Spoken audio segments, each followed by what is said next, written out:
Assalamualaikum warahmatullahi wabarakatuh. Selamat pagi anak-anak. Bagaimana kabarnya hari ini? Alhamdulillah baik ya. Sehingga kita masih bisa berkumpul di tempat ini, di kelas ini untuk mengikuti mata pelajaran sosiologi. Baik, sebelum Ibu masuk ke materi, Ibu ingin mengabsen dulu.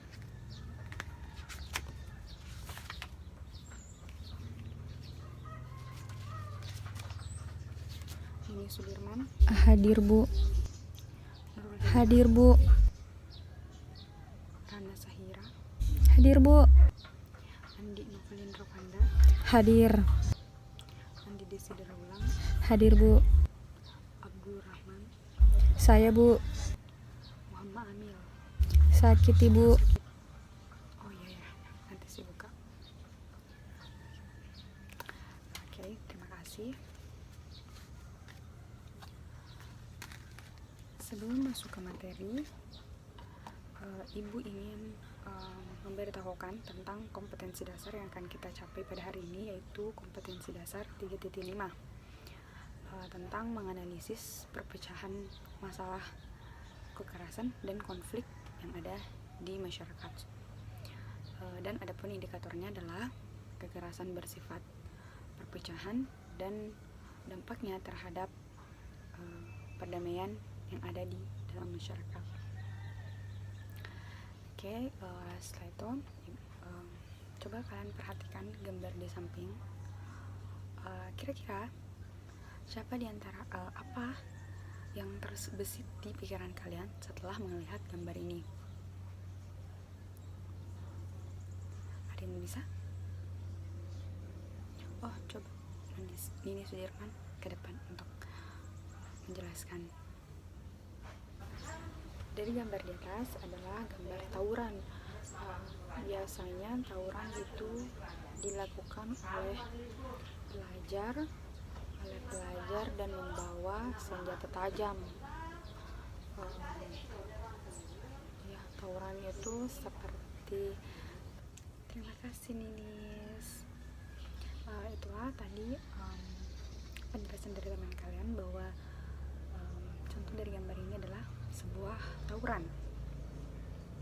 Benar, tawuran itu bisa dapat dikatakan konflik ya, karena secara bahasa konflik itu berasal dari bahasa Latin, yaitu configere. Yes, configere yang berarti memukul. Jadi konflik itu dapat dikatakan sebuah konflik jika suasana dan dalam tindakan itu terjadi saling pukul memukul. Begitu. Selanjutnya Ibu kalian sudah dibagikan kelompoknya minggu lalu 5 kelompok bukan? Oke, Ibu akan membagi materi kalian ya. Kelompok pertama itu tentang pengertian konflik, kekerasan dan perdamaian. Dan yang kedua adalah kelompok kedua adalah pemetaan konflik. Kelompok ketiga, akar masalah dan sebab-sebab terjadinya konflik. Dan kelompok keempat adalah resolusi konflik. Dan yang terakhir adalah kelompok 5, peran medis dan pihak ketiga dalam penyelesaian konflik dan menumbuhkan perdamaian. Kalian dari materi kalian itu, kalian baca buku paketnya ada di halaman 135. Ibu nggak tahu sampai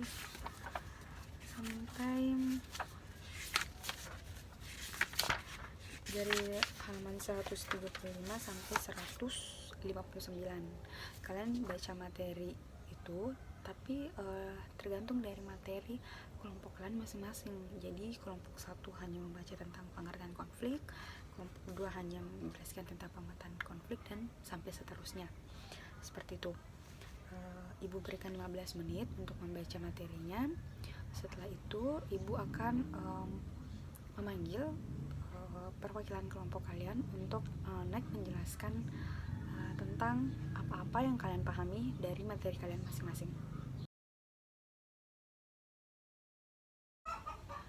Saya Nur Nurul Hikmah, perwakilan dari kelompok 1. Adapun pengertian dari konflik menurut Suryono Sukanto adalah suatu proses sosial oleh beberapa orang atau sekelompok manusia untuk mencapai tujuannya dengan jalan menentang pihak lawan dengan ancaman ataupun kekerasan. Adapun jenis-jenis konflik ada 4, yaitu menurut aspek subjek yang ada dalam konflik, yaitu konflik interpersonal, konflik personal, dan konflik interest. Yang kedua itu aspek menurut substansi, yaitu konflik realistis dan konflik non realistis.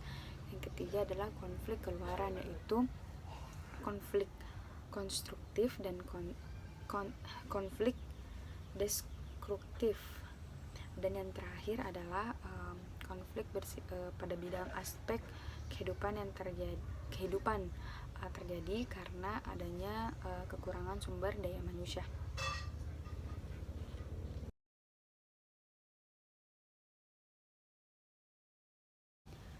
Saya Rana Sahira, perwakilan dari kelompok 2, yaitu pemetaan konflik.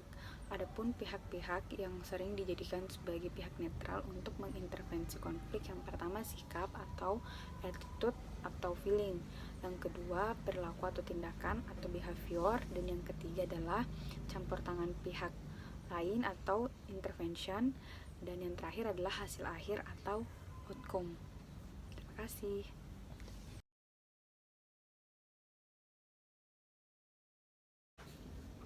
Saya Nini Sudirman, perwakilan dari kelompok 3, yaitu akar masalah dan sebab-sebab terjadinya konflik. Sebab-sebab terjadinya konflik menurut Susan pada tahun 2010 yaitu yang pertama perbedaan antar orang perorangan, yang kedua perbedaan budaya, yang ketiga bentrok kepentingan, dan yang terakhir adalah perubahan sosial yang terjadi secara cepat. Terima kasih.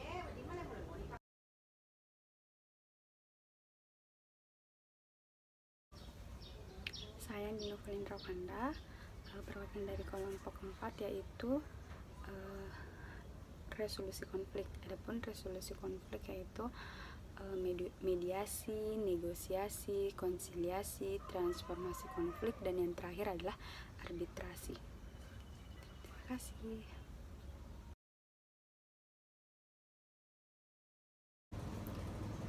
Saya Nidesi Darulang, perwakilan dari kelompok 5, yaitu mediasi sebagai peran pihak ketiga dalam penyelesaian konflik dan menumbuhkan perdamaian.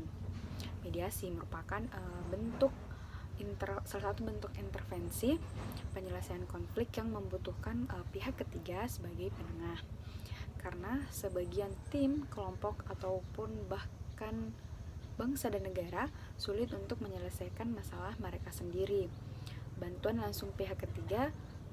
pihak ketiga tidak dapat secara langsung diberikan, tapi membutuhkan beberapa persyaratan yang harus dilakukan, mencakup otoritas, kapabilitas, kredibilitas, dan integritas, di samping jenis permasalahan yang sedang diperselisihkan.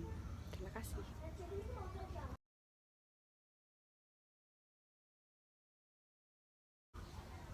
Wah, tepuk tangan untuk teman-teman kalian sekalian.